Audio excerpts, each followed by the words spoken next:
And welcome back to part three for this week. So a bot is it's a kind of backdoor Trojan that responds to commands sent by a command and control program that's located in some external computer. A collection of bot infected computers is then called a botnet. And a person who controls the botnet is called a bot herder. It has been estimated that as many as 90% of spam is distributed through botnets. Botnets can also be used for spyware, for stealing files, for logging keystrokes. Botnets can also be used for denial of service attacks. So computers typically have signature-based detection schemes to identify and destroy bots by looking for particular patterns. That's what a signature is going to do. So this is more about botnets and bot herders.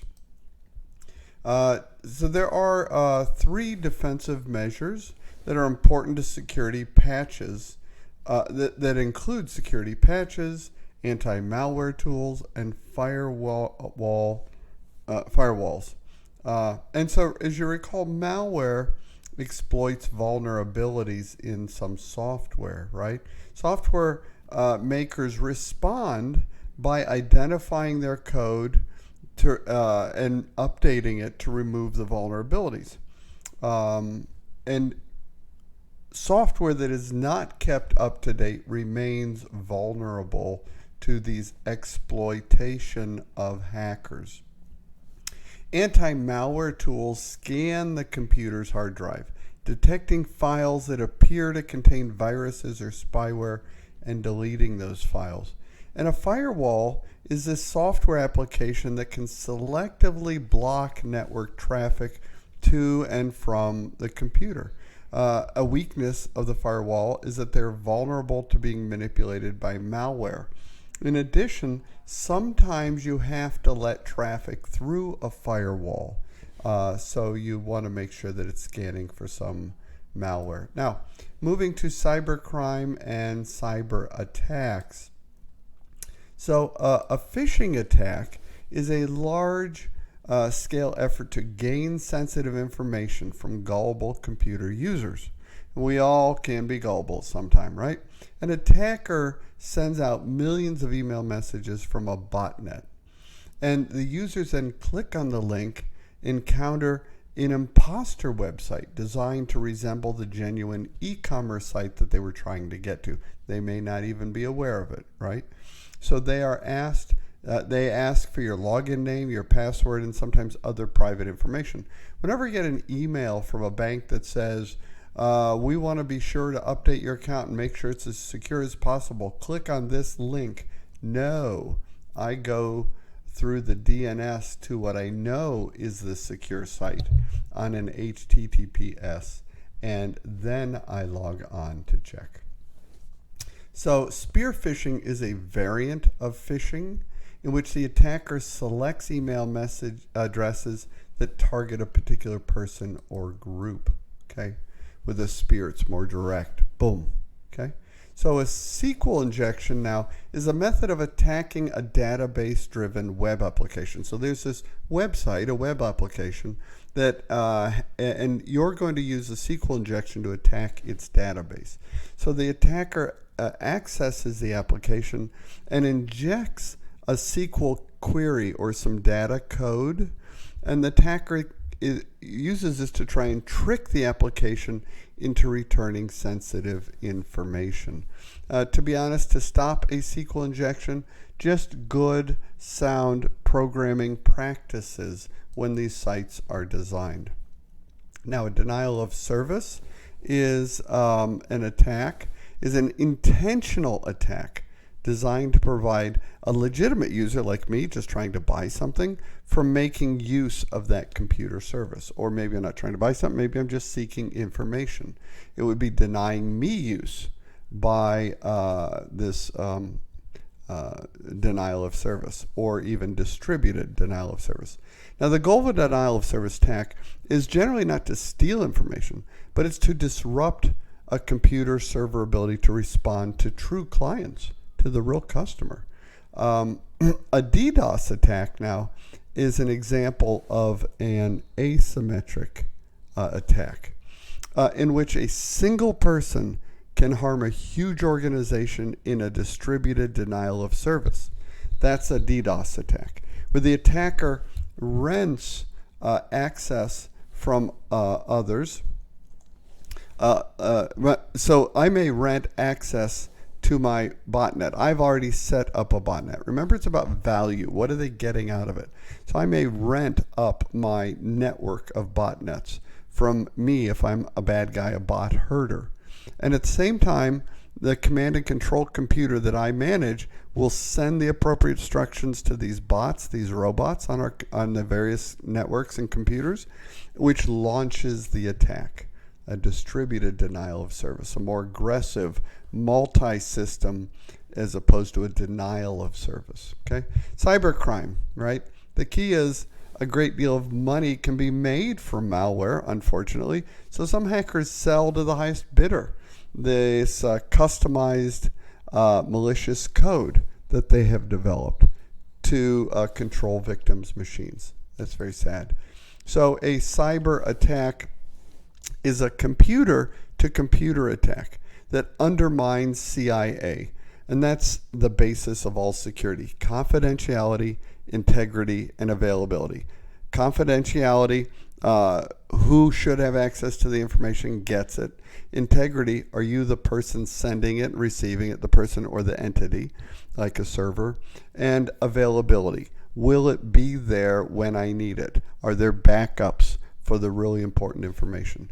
So listed here are a bunch of examples of politically motivated cyber attacks, which are attacks on CIA, that you can read more about on page 341 to 344. Okay, there have been also attacks on Twitter and other social networking sites. A massive DDoS attack made Twitter service unavailable for several hours about a decade ago. So this is real. This stuff is happening. We want to be careful. The book talks about 4th of July attacks, a DDoS attack on government agencies about a decade ago. Also, more of that in the literature. SCADA. This is supervisory control and data acquisition systems. These are industrial processes that require constant monitoring. So computers allow automation and centralization of this monitoring that should be going on. Today, SCADA systems are open systems based on the IP, the Internet Protocol. They're less expensive than proprietary systems. They're easier to maintain than proprietary systems, and they allow remote diagnostics, which is great. But allowing remote diagnostics will create a security risk. So it's the give and the take. Now there's a group called Anonymous. In fact, Anonymous was just in the news this year for several events. But Anonymous is a decentralized international activist, hacktivist, as we call them, movement that is widely known for its various cyber attacks against multiple governments, government institutions, government agencies. They're most famous and started out really, I think, for attacks on the Church of Scientology. Anonymous members, they're known as Anons, A-N-O-N-S. They can be distinguished in public because they like to wear Guy Fawkes masks of English fame in the style that they like to portray. Now, these are some of the attacks attributed to Anonymous. And, there's the city of Cleveland. Hey, that's my hometown. Best location in the nation, we used to say. Anyhow, the Church of Scientology really kicked off their efforts. There have been convictions, and so it is a crime, and we go after them. Now, online voting. Here's a topic that, in many ways, the malefactors can breach the security of the network computers, yet the convenience and low cost of completing many tasks online are there's significant benefits, right? This really became an issue in the 2000 presidential election in the United States. Most of these counties in Florida were using a key punch system where you punch through a piece of paper. And the 2 voting irregularities were traced to those key punch machines.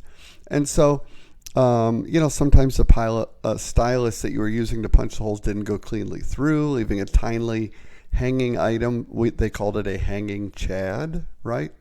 There was some confusion because it was a butterfly type ballot. Here's a picture of it with the butterfly type, where you have back and forth. You've got the holes in the middle and left, right. It gets very confusing which hole you should punch.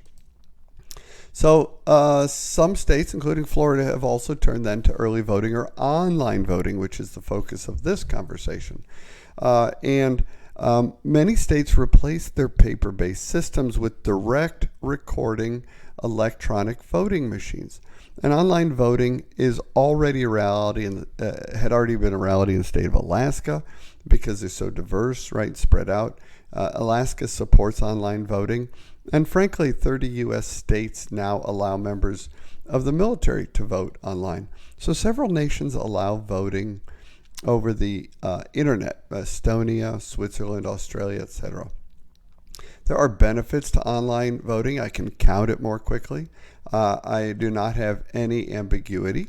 It costs less, and I eliminate the risk of someone tampering with the ballot box. Notice I said ballot box. But there are also risks to online voting. It can be unfair, whether I have, it's easier for people with access to computers, clearly.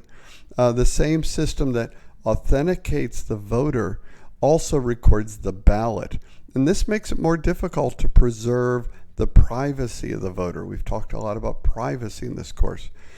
Online voting increases opportunities for vote solicitation and vote selling, right? Because who's sitting with me in my living room when I vote? Did I just sell it to you, right?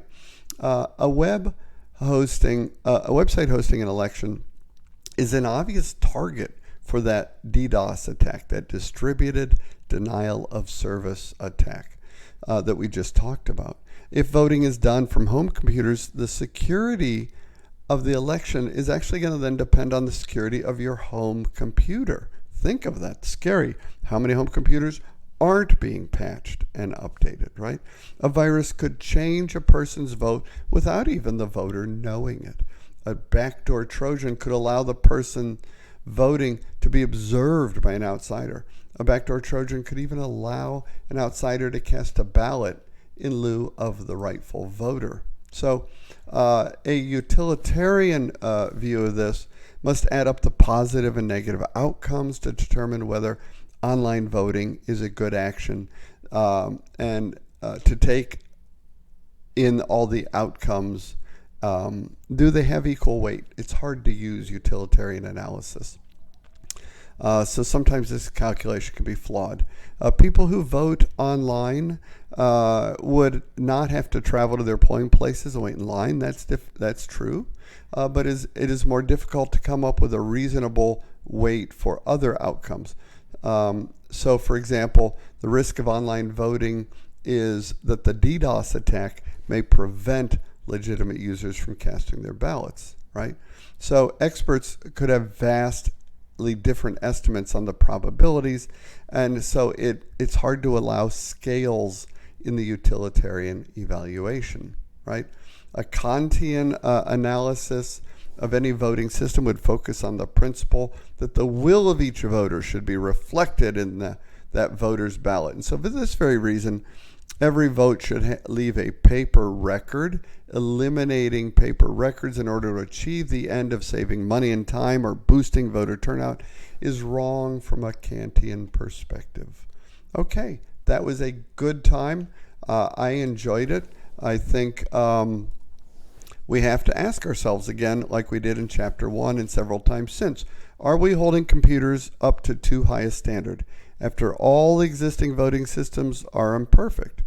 And there are differences. Okay, thank you guys. See you online.